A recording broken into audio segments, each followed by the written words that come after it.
What is up, everybody? It is Alex from Heavy New York calling from Zoom again. And this time we are here with Joe of the almighty Urne. It is great to be able to talk with you. Thanks for coming on the show today.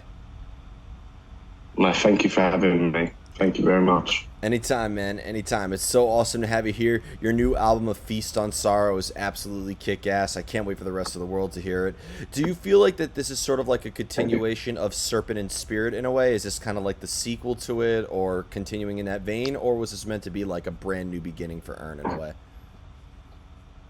I think there's certain elements that is a continuation. Certainly, I look back on Serpent and there's some songs, there's some moments in songs that were just, you could tell that was just a couple of mates having a good time. We weren't signed then, we were just literally saved up money from shows, and it was a bit more of just having a laugh and chucking in silly things, silly lyrical things and in certain areas and what have you. But obviously you sign a record contract and things start happening. So, you need to start taking it a bit more serious. So I think it's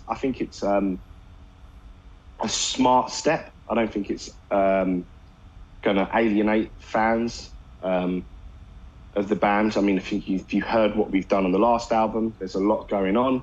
Whereas this, I think, we've pulled it a bit more in, and we've just improved the quality of everything, really, be it the production or the songwriting.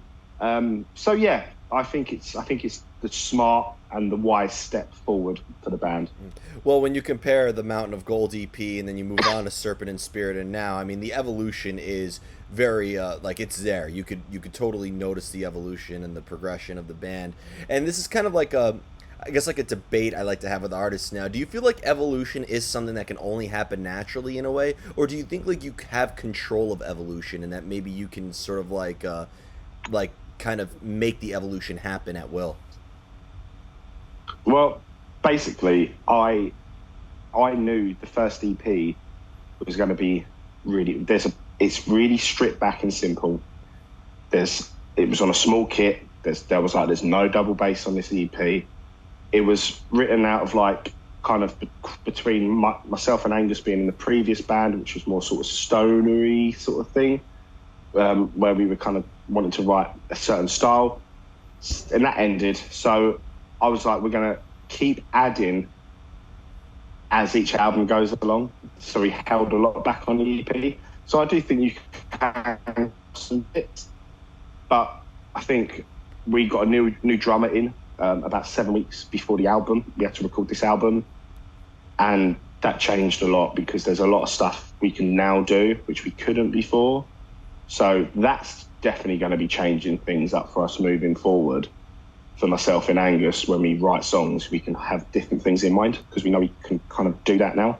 So yeah, I do think as much as there's a part of it where it's kind of like a natural thing, and confidence is a big thing, and having people kind of say that they like your band or they think you can do this or think you can do that does change things, and it starts to make you feel good about yourself and, well, right, okay, what can we do? So there's a few different factors, but we purposely held a lot back to move forward because I don't even think, to be fair, I feel like we haven't really even scratched the surface of what myself and Angus could do writing wise, and that for me is exciting. Yeah. Well, I could tell you that the end result for the first EP and both of these two albums definitely left me wanting more, and I mean that in a good way. So it does make me excited to see what you guys come with next. I kind of wanted to get this question out of the way because I heard you bring it up, but you mentioned the terms stoner rock and stoner metal. Now, I know people who get stoned while listening to Mariah Carey, and I know people who get stoned while listening to Emperor. To you, what makes something stoner in a way? Because any band that is labeled stoner metal, I mean, Baroness sounds very different from a band like Yob, and that sounds very different from a band like Electric Wizard, for example. So what do you think makes something stoner metal in a way? I wish I had the answers, really. It was just that me and Angus played in a band that was considered that, and we're not from that background. We're from a metal background, but we both joined this band, and that's what everyone told me. And I was like, yeah, fuck it. I I'm good with that. A lot of riffs played around the kind of 12th fret. Yeah, sure. And that was it. I wish I had a wider answer. It was just that's what we just got told. And it's weird. I certainly see in a lot of reviews, or when people try and pigeonhole us, we get stoner and sludge more than anything. And I'm like, that fair. That's not where my background is, or Angus's, and I don't see it. I just think a lot of people, it just stemmed from me and Angus being in like a band of that label beforehand, and I think people just kept that to us. Where I'm just like, fuck, I couldn't tell you. It sounds heavy. That's all I say to people when people ask. I'd say it just sounds like heavy metal. Yeah. I wish I had more of an answer, because I mean I scratch my head sometimes, and I know what you mean. Like we'd have a smoke on this thing, and we'd be out listening to all different fucking music, and I get what you mean. People get stoned to all different genres of music and what have you. But yeah, I wish I knew. I wish I knew, my friend. Yeah. I don't. Yeah. Well, I mean, there's bong. There's a quote saying of bong rips, but you guys definitely have the bong riffs, and I think that definitely goes into it. But it's funny too, because like I've showed people your band before, not knowing anything about Urne, and they assume, oh, so is this band from Portland, Oregon, or Denver, Colorado? Because that's where a lot of the stoner bands come from, and then. Oh, that's really weird. It's really weird. I listened to there's moments of the last album, certainly the intro, but then I listened to things like Desolate Heart, which is like a Nevermore song. So I'm just like, oh, okay. Yeah. But do you know what? I think as long as people enjoy it while they're trying to figure out what it is, that's fine with me. Yeah. That's absolutely fine with me. Yeah. And when we're stoned, everything sounds good. So absolutely. Yep. But when we listen to the material that that Urne does provide, like going back to the last album, for example, when you open up with Certain in Spirit, but then you like evolve into a track like Moon and Sky, and then Desolate Heart, and then you end with like a Tomb So Frail. Like, do you almost use music as an escapism? Do you almost create an atmosphere or a setting outside of your personal life, or is this an expression of your own personal emotions and your own personal life and experiences? I think for this new album, is more on about a personal sort of feeling. Track, God, I can't remember, track 6. It was at a bit of a rough time, and just this heavy song just come out of me, and then there was just this one definitely feels like it's more based in that, whereas the other, certainly on Serpent, there might have been a bit more of a fantasy aspect of like, where can we throw a song? There are some songs that were kind of pulled in, but there's certain songs like Moon and Sky. I listen to that now and it kills me, because I think there's a potentially great song there, and then I think it has 90 seconds at the end, which is so sloppy and so. It could have just been so much more creative and better. Whereas I think up until that fast bit, it kills me.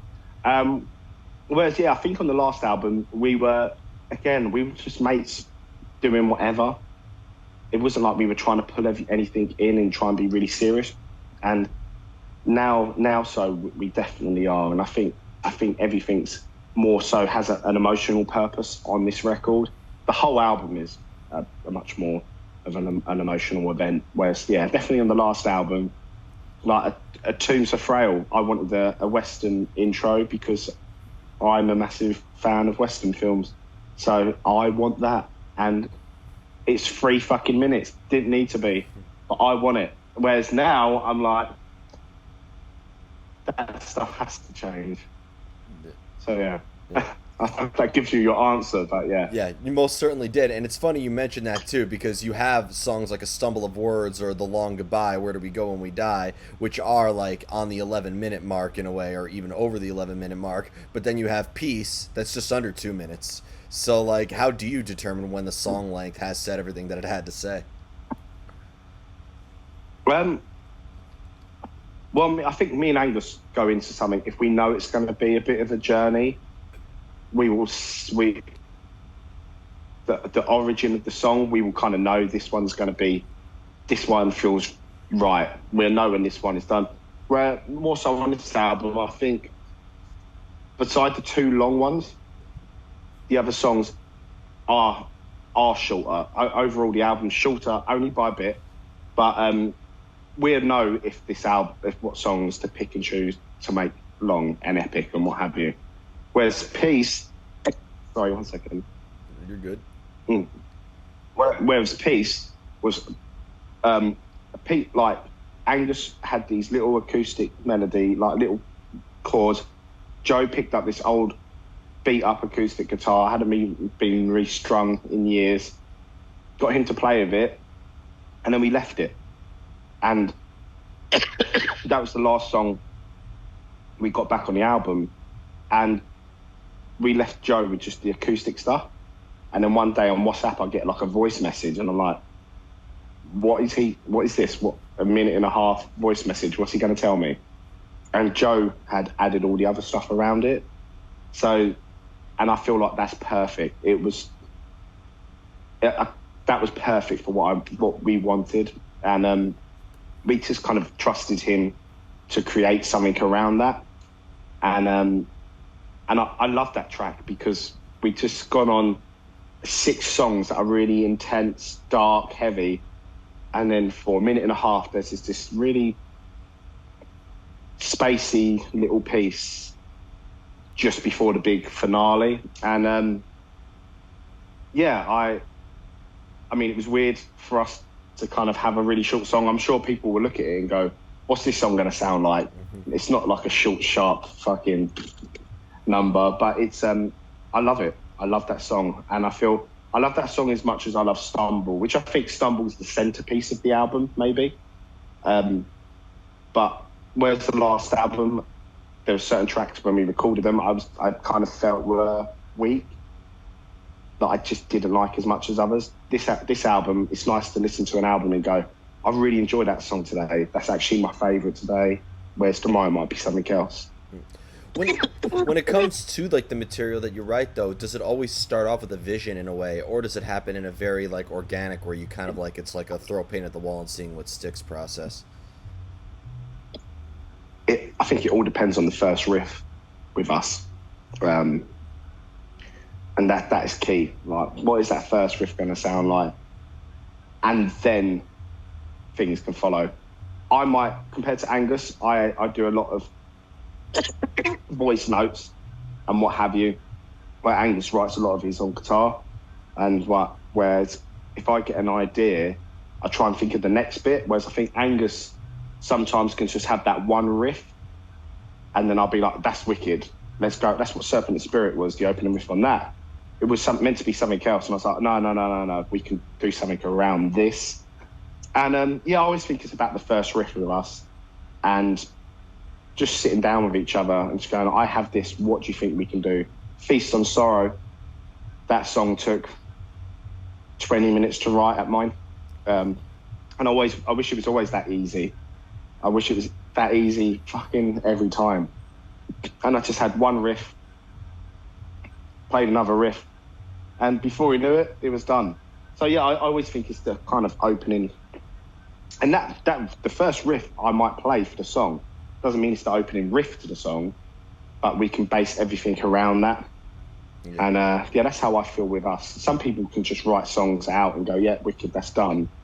But I'm not that good at it. Mm-hmm. So if I've got a good starting point, then we're fine. Don't sell yourself short. You've written some pretty good material. And I wanted to ask this, actually, distancing away from Urne, but you have been involved in other projects such as 1,000 Sins and Hang the Bastard. Next year is going to mark 10 years of Sex in the Seventh Circle from Hang the Bastard. And I just wanted to know how different of a mindset Urne is composed compared to 1,000 Sins or Hang the Bastard in a way. Is there a usual method behind the madness that applies to everything, or is it? It's that's so funny.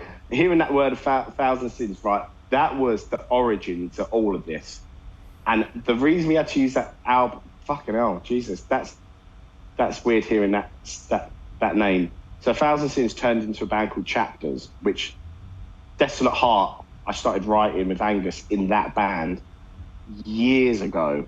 We had to be called 1,000 Sins because we had this guitarist who hated everything. And it was just like, oh, fucking hell.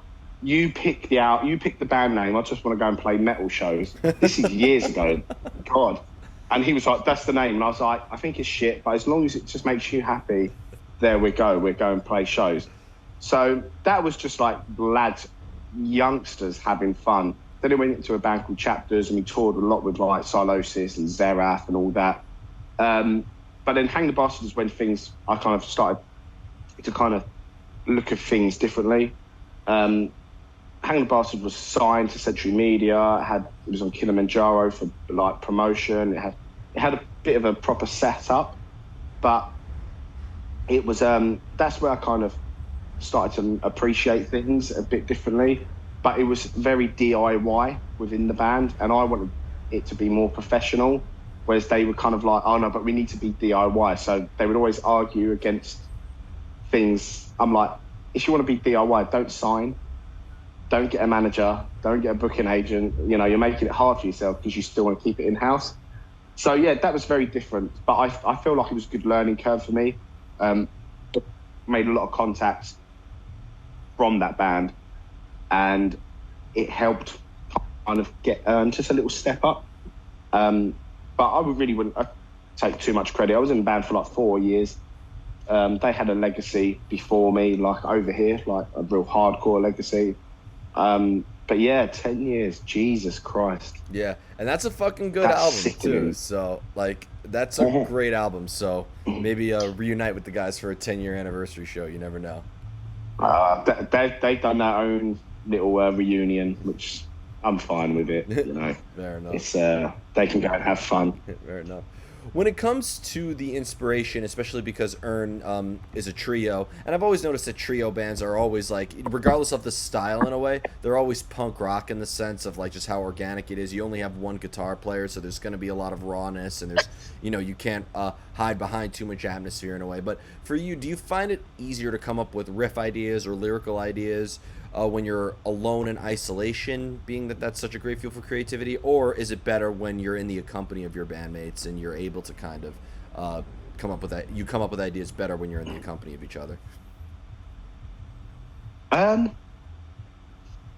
you know? We used to be very only right in the practice room, only right, so we can all be there. But that takes a flipping long time. So it started over the last few years, certainly during COVID. That changed everything. Started to write a lot more by ourselves. And I say Angus is mainly writes with guitar. I'll do some stuff on bass, and I certainly can tell the difference now between who wrote like what riff. And I think that helps for us anyway, that we have two songwriters, Angus being the lead, but I'll chuck in wherever I can.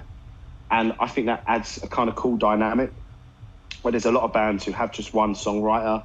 And maybe after a while that becomes a little bit tiresome because it's just one person's sort of mind, whereas us, it'd be either me or Angus writing the riffs and then we combine it together. But I spend a lot of time traveling. So yeah, I have a lot of time now where I'll be sitting there and I'm like, that's a really good riff, whatever. Go home, try and transfer that riff into a bass riff and see if we can figure out something. But yeah, I used to be very like militant. We could only write in the practice room. I could only write in the practice room, and now I'm just like, what a stupid idea that was. What a waste of time. I mean, so yeah, because there's a difference. Like every time people tell me, "Oh yeah, I'm going to band practice," I'm like, "Is it band practice or is it just partying with instruments?" Because yeah. It's weird. I used to always want to practice every weekend. And now it's like, as long as we know what we're doing, let's just have before we head out, let's just have a couple of long practices to go over the songs, and then we're fine. Whereas every weekend, let's go to practice. And I'll be like, we're just practicing the same shit. Just spending money, and we could be just at home chilling. We know the songs. So, yeah, it's become a bit more relaxed on that front. And everyone's quite comfortable with what they do now. Yeah, I've always like I forgot who said it, but like I've heard like, you know, 10 minutes of practice, 10 good minutes of practice is more productive than an entire day of, menial, practice where you're not learning anything. So I think in the end, when it comes to practice time, there is definitely a quality over quantity aspect to Oh, pay attention to. absolutely, mate. Jesus. And it took me years to understand that. Yeah. Yeah. And I have two more But no. questions for you. But when it comes to inspiration, this is like another debate I like to have with artists in a way. Is inspiration really something that could be sought out? Can you go out looking for inspiration? Like, is there researcher involved, or does the creative energy or the creative inspiration just strike you when you least expect it? Oh, for me, I mean, each to their own. But for me, there might be things now. Like recently, I was watching TV, just focusing, and I heard this some like orchestral like tune getting tuned up in the background of this program. So it sort of sounded like the start of Symphony of Destruction by like Megadeth, but there was just loads of different weird noises, and I was like, "Fuck, I'm gonna record that." So I recorded that, and I wrote this kind of riff around it. So that's kind of going along. So I've got it on my phone, so it can strike at any moment for me. I could be having a walk. I live right next to the ocean. I could be having a walk, and then it could be a noise I hear, or it could be something I see, and there I am. I've got it. Sometimes I think if I'm desperately searching for it, the problem is by doing that, what I'm searching for, if I'm going to go, I want a song that sounds like Megadeth or what have you, I'm going to end up listening to a load of Megadeth, and then it's going to be a song where I rip off Megadeth, and I want to try and avoid that. I'm just saying Megadeth as an example. Yeah, it's I like inspirations to hit me randomly. I can literally be sat on the train going to work, and I'm like minding my own business, and then boom, something. And more so for myself, I find a lot of my inspiration comes from non-metal things, music, and then I'll find something, and I'll be like, how can I turn this into a rock or metal thing? And yeah, again, it could be any time, and that's what excites me. Also, I'm walking down the street, and I'm like, oh God, I can't. I need to get home before this leaves my head, and that's just like the panic. And how many times people have had it on the toilet when you're like, oh fuck, oh God, I need to finish, but I have the riff. The riff is in my head. I just need to get off this toilet first. Inspiration always strikes at the most inconvenient times. It's almost like the cruelest trick. Just like when we are at our worst in our personal lives, art tends to be at its best. It's the cruelest. It's the cruelest duality that we all face. Definitely. Yeah. So before we go, I want to thank you so much for your time today, for such an awesome conversation, and most of all, thank you for this amazing, amazing new album. I cannot wait for the rest of the world to hear it. I think it really has like everything we love about Sleep, Neurosis, but also its own unique twist behind it and its own unique sound. So thank you for it. Is there just anything? Thank you very much, man. Of course. Is there just anything else with A Feast on Sorrow that you would like to promote for Urne in terms of tours, merch, what else we could be expecting for the future, if you're allowed to say at this very moment? There's a lot of stuff, obviously, I can't really say. We've just come off of doing some shows with Gajira, which was the best thing ever. So that was a laugh. Literally got back last night and I feel shit. But yeah, you can visit obviously all our socials, and then from there you can find links to merch, our vinyls. There's a link and everything opens there. And yeah, I just want to give a shout out to all the team that worked on the album, flipping Johan Meyer, engineer, Joe Duplantier, producer, Ted Jansen, mastered, Rachel Talabat, who done the amazing artwork. And yeah, I feel very, very, very fortunate and very, very privileged to have had such a team work on something that we created. Yeah, absolutely. A great team is always a great support, and huge shout out to the folks at Candlelight as well for bringing some of the coolest underground shit that some of us have ever heard in metal. But thank you so much. Wicked. Everybody, we are here Thank you, man. Anytime. Everybody, we are here with Urne, A Feast on Sorrow. Be sure to pick that up. This is Alex from Heavy New York, and we will see you next time.